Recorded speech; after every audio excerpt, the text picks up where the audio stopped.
Ah, the man who walks like a false god. I have seen you in the mists of prophecy. You seek salvation for your doomed homeland. Well, I'm afraid your time basking in the sunlight is over. The sun only shines on those who deserve it.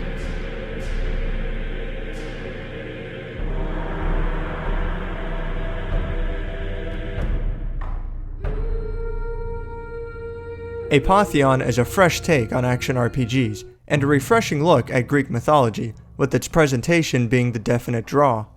From the wonderful voice acting to the art direction made to resemble ancient Greek pottery. Unfortunately, a lack of balanced difficulty and an all too forgiving save system makes the experience feel disjointed and boring. The excitement expressed in the story falls flat in the gameplay. Nicandrios wakes up one day to find his hometown under siege by bandits. After clearing them out and defeating their leader, he is visited by the Queen of Olympus, Hera, who congratulates Nicandrios on the victory. She then explains that Zeus has ordered the gods to abandon humanity for not living up to his expectations. Hera, along with some of the other gods, do not agree with Zeus and have begun a silent mutiny, but in order to avoid an all-out war, Nicandrios has been employed as an assassin. Audacity from so small a man! If it's my attention you desire, then you shall have it!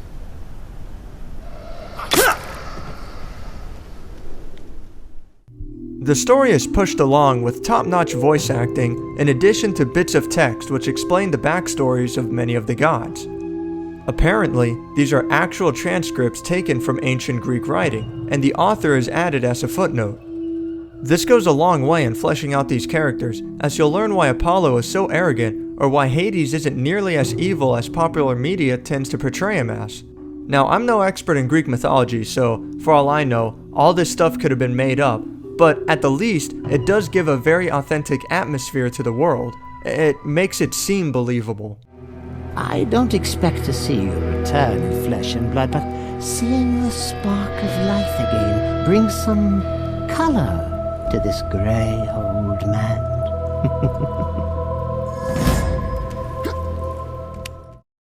The visuals remind me very much of Braid from 2008 as a sort of moving painting. Unlike Braid, however, Apotheon features much more complicated backgrounds and a lot of vertical space to explore. Such a combination is typically discouraged for a two-dimensional side-scroller since it can be easy for important elements to become lost in the mess of graphics. But Apotheon pulls off the style well by distinctly animating the foreground into darker shades while allowing the background to fade into white. The use of lighting also creates an interesting dynamic to the game, and your trusty torch helps to illuminate the dark areas well. While the presentation is wonderful, the gameplay is more of a hit and miss. Apotheon's combat is no doubt inspired by games like Demon's Souls and Dark Souls, as it features attacking and defending using shoulder buttons, a dodge roll mechanic, and a stamina bar through which your available actions are determined. Furthermore, like the Souls games, there is a delay in all of your moves, which forces you to consider the current situation and carefully time your attacks. This would all be fine, but the hitbox for attacks are far too precise for their own good. There are many times when a blade was just short of stabbing range, or a hammer actually swung over and past my enemy's head. If this fight here looks a little bit awkward, it's because it is.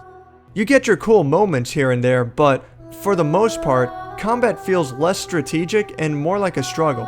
To be fair, the combat does feel realistic, and you will get better with time and practice, but it never really feels fun, and most fights seem like they drag on forever. Furthermore, weapons degrade rather quickly, and with no way to repair them, you have to get used to using a different weapon at a moment's notice. That's fine, but navigating through the weapons menu is clunky, and it doesn't help that it's off in the corner, so the player has to take their eyes off the action. You can also pause the game and take your time to safely switch weapons, but this breaks up the action tremendously and feels unnecessary. All of this makes combat feel more like a chore rather than something you actually want to do, which is a problem for a game where combat is the main focus. Or at the very least, it's what you'll be doing the vast majority of the time. Even worse than the combat is the overly forgiving save system. Apotheon allows you to save the game anywhere and at any time. And if that weren't forgiving enough, the game actually keeps 3 autosave files. So if you don't like your new weapon, or if you forgot to get a certain item at some point, you can simply load one of the 3 previous autosaves. With a more traditional checkpoint system, the player would be tasked with overcoming a number of challenges up until the next checkpoint, which upon he can then relax since dying will only send him that far back. It might seem a little primitive, sure, but it does a good job at building up a lot of tension. With Apotheon, I don't really care about dying since I won't be going too far back anyway.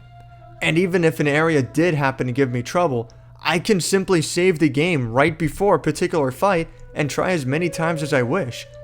It practically makes the game nearly unlosable.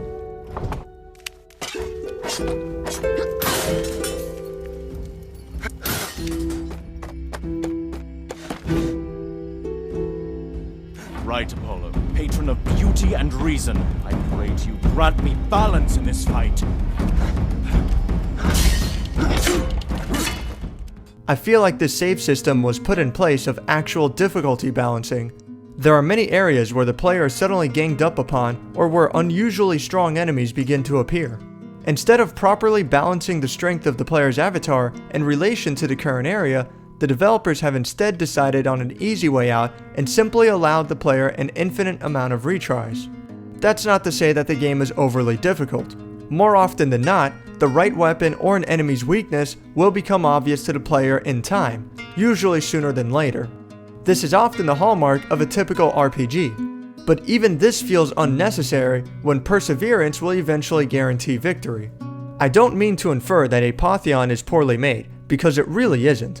The world is fun to explore, beautiful to look at, and those who do enjoy the game will find that there are a wealth of secrets waiting to be discovered.